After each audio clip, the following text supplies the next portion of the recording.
Lost honor. Kenzo screamed a wordless battle cry, katana singing from its scabbard. He charged, a wave of adrenaline washing away the fear that had gnawed at him only moments before. This was it. His chance. He would prove himself worthy, a warrior to be respected, not just the untested son of a respected samurai. The clash was immediate, a brutal ballet of steel and blood. Kenzo parried a clumsy blow from a farmer-turned-soldier, the man's eyes wide with terror. He dispatched him quickly, cleanly, a pang of guilt immediately following the strike. But there was no time for remorse. Another enemy, this one armored and bearing the clan crest of the Oda, bore down on him. Kenzo fought with a ferocity he didn't know he possessed, fueled by youthful zeal and the desperate need to survive. He moved with a speed he hadn't realized he was capable of, deflecting blows that would have surely crippled him only weeks ago. He was holding his own, a small island of defiance in the surging tide of battle. Then the tide turned. A horn blared, a long, mournful sound that cut through the din of combat. Their lines buckled, then broke. Panic seized the ranks. Kenzo, caught in the chaos, was shoved aside, his footing lost.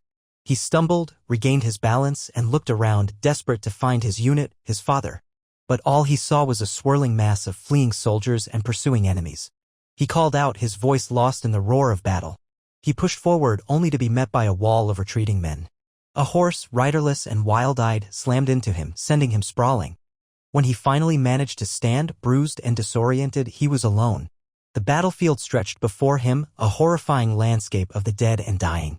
Smoke choked the air, stinging his eyes and filling his lungs with the acrid taste of defeat. He wandered aimlessly, calling out for his comrades, his voice cracking with despair. Only the wind answered. Honor, glory, victory, all seemed distant, impossible dreams now. He was lost, not just on the battlefield, but within himself. The weary Ronin. The first man fell before he could scream, Hiroshi's katana a silver blur in the twilight. Another lunged, katana raised high, a desperate war cry escaping his lips. Hiroshi sidestepped, the man's momentum carrying him forward into empty air. A swift, clean strike, and he joined his comrade on the blood-soaked ground. Around him, chaos reigned. Steel clashed against steel, shouts of rage and pain filled the air. Hiroshi moved through the fray with a grim efficiency, a whirlwind of death.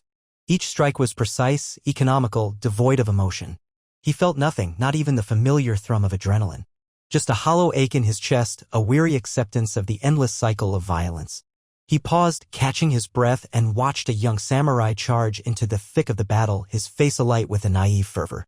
Hiroshi saw himself, years ago, full of righteous anger and unwavering belief. Now, all he saw was wasted potential, another life soon to be extinguished for a cause that would ultimately be forgotten. The futility of it all pressed down on him, a heavy weight he had carried for far too long.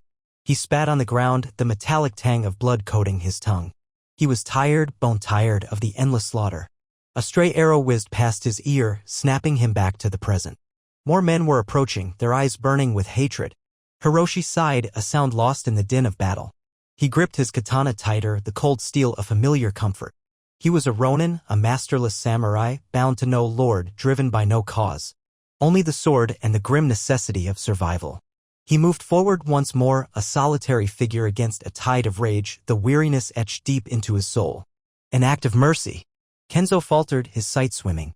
The clash of blades still vibrated within him, though the din of battle had receded to a distant hum. He must have strayed from the main fight. From the roiling fog, 3 specters materialized, solidifying into soldiers clad in steel. Veterans, their expressions hard, their advance measured and assured. He adjusted his grip on his katana, his palm clammy. Look what we have here, one rasped, his voice like gravel. A stray lamb. Kenzo exploded forward, hoping to gain an advantage, but they were ready for him. A storm of steel descended. He blocked, but the force of their assault pushed him back, each parry a struggle. His katana felt like lead. A searing stab erupted in his flank as a blade found its mark. He gasped, his lungs burning. Hiroshi observed from the battle's periphery. His own blade glistening crimson. Another foe sprawled lifelessly at his feet. A silent testament to his lethal skill. Numbness. Only the throb of exertion and the iron taste of blood. Then his gaze snagged on a youth, clearly overmatched, beset by 3 hardened warriors. He saw the boy's raw, frantic bravery in his widened eyes. A forgotten feeling, was it compassion, flickered within. He paused.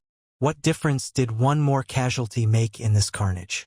Yet, As the soldiers closed in, Hiroshi moved, his katana whistling a lethal note as he stepped into the fray. An unwanted allegiance. Kenzo was good, Hiroshi had to give him that. The young samurai moved with a practiced grace, deflecting blows from two Ashigaru simultaneously. But a third had circled behind, a hulking brute with a naginata, and Kenzo was tiring. Hiroshi, catching his breath after dispatching his own opponent, considered the odds. Intervening would be foolish. Entangling himself in another's fate was a luxury he could not afford. The naginata swept low, catching Kenzo off guard. He cried out, stumbling as the blade sliced through his thigh.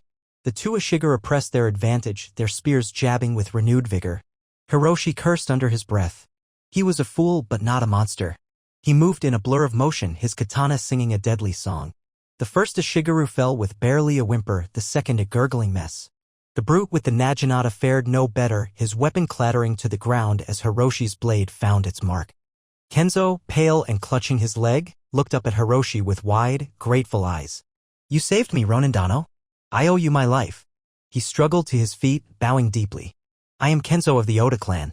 I pledge my sword to your service." Hiroshi sighed, the sound like wind through dry reeds. "I require no service. Save your strength, young samurai. This is not my fight." He turned to leave, but Kenzo blocked his path, his face earnest. "My honor demands it. I will not abandon my savior." Hiroshi's patience snapped. "Then you are a fool governed by honor, and I am a fool for saving you from it. Go. Find your clan. Leave me to my own path." But Kenzo remained, his grip firm on the hilt of his katana, his eyes unwavering. "My path is now yours, Ron. The road of trials." The road was a scar across the land, choked with dust and the ghosts of battles past. Kenzo limped, each step a fresh wave of pain from the crude bandage on his thigh. Hiroshi, grim and silent, set a relentless pace.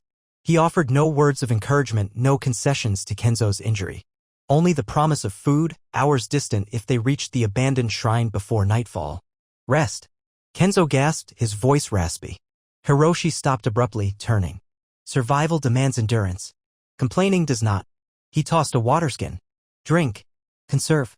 Later, as the sun bled orange onto the horizon, figures materialized from the skeletal trees lining the road. Bandits. Their leader, a hulking brute with a scarred face, grinned, displaying yellowed teeth. "Looks like we found ourselves some easy prey." Hiroshi drew his katana, the steel whispering from its scabbard. "Leave this road and you live." The brute laughed. "We'll take what we want." The fight was short, brutal. Hiroshi moved with a deadly grace, a whirlwind of steel.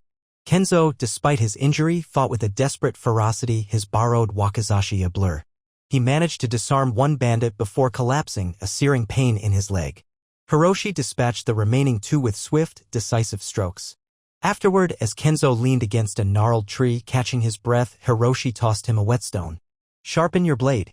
A dull sword is a death wish." He watched Kenzo struggle, then sighed. "Grip it like this." He demonstrated, his movements precise. Balance is everything. The lesson, grudgingly given, was a lifeline in this ravaged world. Echoes of the past. The bamboo sword stung Kenzo's forearms. Each parry sent tremors up his injured leg, the old wound throbbing with protest. He stumbled, the red earth blurring beneath him. Hiroshi didn't relent. Another strike, faster this time, forced Kenzo to his knees. Again, Hiroshi commanded, his voice as sharp as honed steel. Sweat plastered Kenzo's hair to his forehead. He pushed himself up, the bamboo digging into his palms. "I don't understand," Kenzo gasped, struggling to regain his stance. "Why are you teaching me these brutal techniques? I thought samurai fought with honor." Hiroshi's eyes, usually averted, locked onto Kenzo's. They were cold, devoid of the light Kenzo remembered from before. "Honor is a luxury we cannot afford. War is about survival. Do what you must to live. Stab them in the back if you have to." He spat on the ground. "Believe me, boy, when you see enough men die, you'll understand."